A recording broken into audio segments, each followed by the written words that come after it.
Next in our renovation project was to repoint the back wall of the house.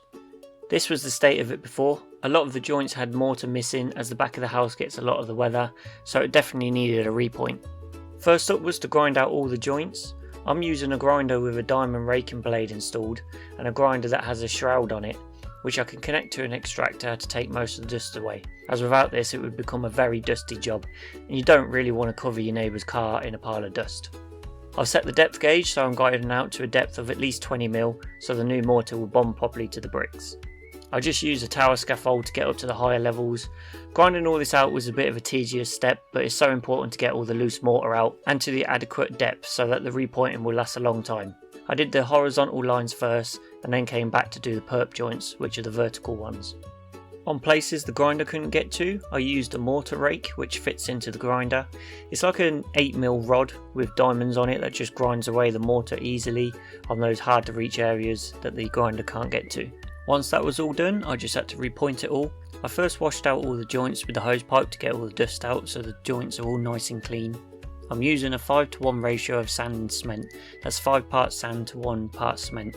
If you're going to do this yourself, just make sure yours isn't lime mortar, otherwise you'd have to use lime in your mix. I used a little bucket to gauge out my mixes. Doing this just makes sure that each mix is identical to the last one so you don't get different colour patches as you go along your wall.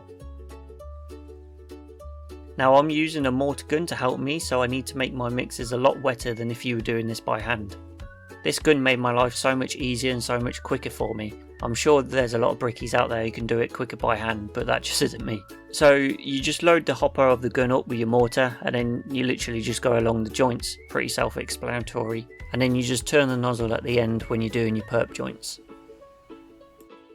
So like I said, the mortar mix is more wet than normal, so I did around 10 to 12 lines, and then by the time I'd done all that and cleaned the gun out, the joints had dried just enough for me to start pointing it up.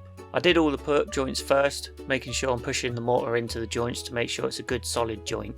I had my hand underneath while doing this, just trying to catch any excess dropping off, as if I had a bit that didn't fill properly I could use this to fill it in.